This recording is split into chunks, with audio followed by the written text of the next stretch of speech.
a small, quiet forest by the edge of a tall, towering mountain, there lived a small sparrow named Pip. He was a little bird with soft brown feathers, bright eyes, and a small beak that often chirped happily. Pip was known far and wide for his kind heart and bravery, even though he was the tiniest of creatures in the entire forest. Pip was a very curious bird.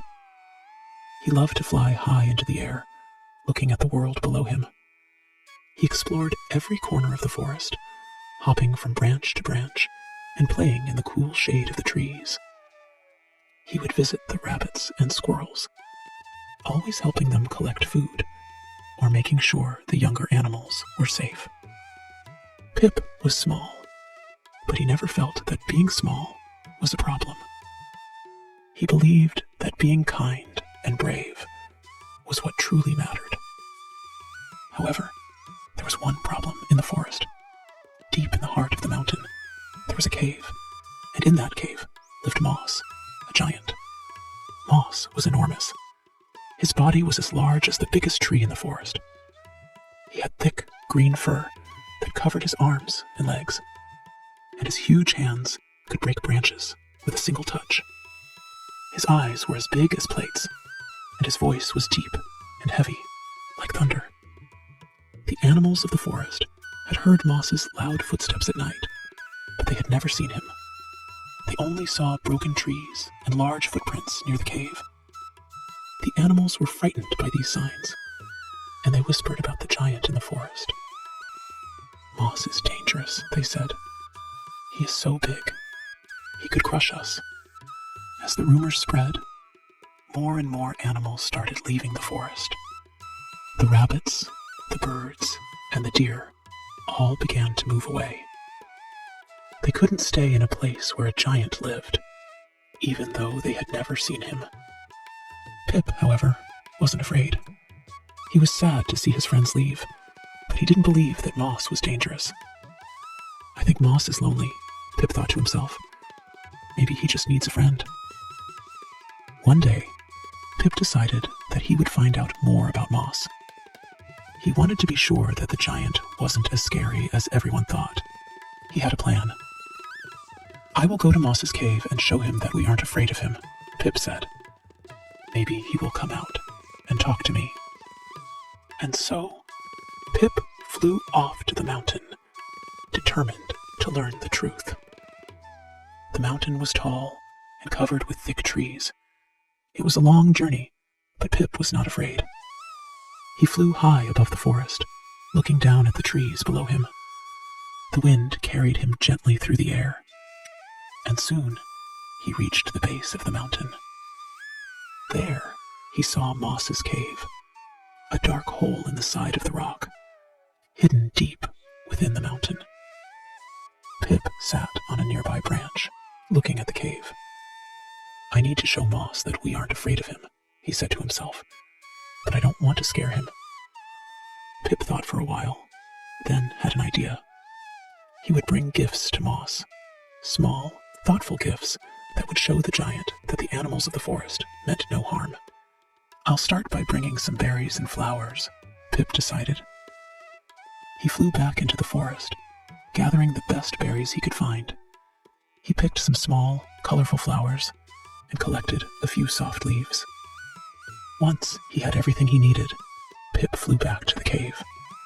He carefully placed the gifts just outside the entrance and quickly flew away to hide behind a nearby tree. He wanted Moss to find the gifts, but not see him. For several days, Pip continued to bring small gifts to Moss. Each day, he flew back to the cave and left more berries, flowers, and leaves.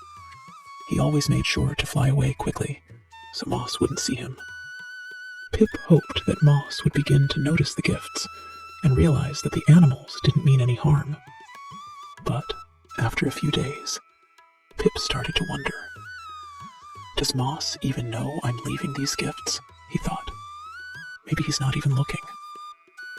Then, one morning, as Pip was leaving another pile of berries, he heard a sound behind him. It was soft at first, like the rustling of leaves. Pip turned around, And there, just outside the cave, was Moss. The giant's big eyes were watching him curiously. Pip froze. He was nervous, but he didn't want to fly away. Instead, he took a deep breath and said softly, "Hello, Moss." Moss blinked. He was so big that it took him a moment to look down at the tiny sparrow. His voice was deep and slow when he spoke. "What are you doing here?" he asked. Pip smiled, trying to sound calm. "I brought you some gifts," he said.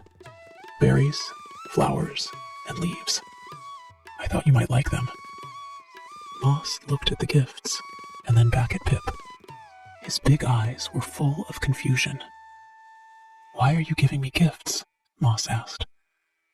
Pip took a step forward and said, "I wanted to show you that we're not afraid of you. I think you're lonely, and I wanted to be your friend." Moss stood still for a long time. He had never heard anyone speak to him like this before. Most animals ran away from him, afraid of his size. Moss didn't know how to respond, but something in Pip's voice made him feel safe. Finally, Moss nodded slowly. "Thank you," he said. "I didn't know anyone cared." Pip smiled. "Of course we care. Everyone needs a friend." Over the next few days, Pip continued to visit Moss. He would bring gifts, and sometimes he would simply sit outside the cave and talk. Moss was still shy, but he slowly began to feel more comfortable with Pip. Each day, Pip would tell him stories about the forest, the animals, the trees, the rivers, and the flowers. Moss loved to listen to Pip's stories, and soon he began to share his own. Moss told Pip about his life in the mountain. He had lived there alone for many years, with no one to talk to. The animals had always been afraid of him, and Moss had never been able to make friends. But now, thanks to Pip's kindness, he was starting to feel different. One day, as Pip sat on a branch near the cave, he asked Moss, "Would you like to come visit the forest with me? The other animals will be happy to meet you. I know they'll see that you're not scary." Moss was unsure at first. He had never left the mountain before. "I don't know, Pip," Moss said. "What if they don't like me?" Pip chirped encouragingly. "Don't worry, I'll be with you.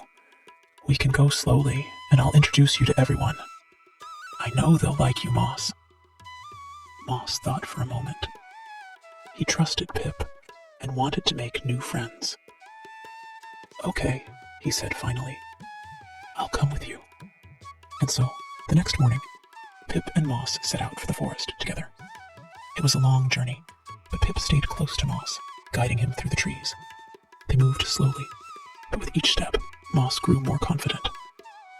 The animals in the forest watched from a distance, surprised to see the giant walking through the trees. When they reached the heart of the forest, Pip introduced Moss to the animals. At first, they were all a little scared, but when they saw how gentle Moss was with Pip, they began to relax. One evening, a big storm rolled in. The wind howled, and the rain fell in sheets. The animals of the forest scrambled to find shelter, but Pip was caught outside. The wind was too strong, and Pip couldn't fly. He called out for help, but the storm was so loud, no one could hear him. Moss, who had been watching from his cave, heard Pip's cries over the roar of the wind. Without a second thought, he ran down the mountain. The wind and rain pelted against his fur, but he didn't stop. When he reached Pip, he carefully scooped the small bird up in his big hands, protecting him from the storm. Pip looked up in surprise. "Moss, you saved me," he said. Moss smiled, his deep voice full of warmth. "I will always protect you, Pip." The other animals watched from their shelters, seeing for the first time that Moss wasn't scary.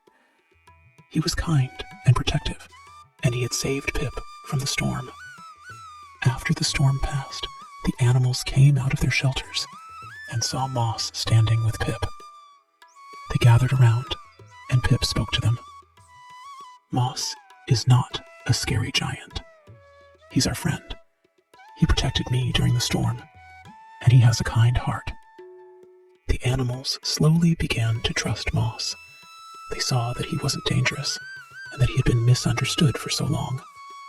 Moss, the giant, had a gentle soul, and the animals learned that true strength didn't come from size or power.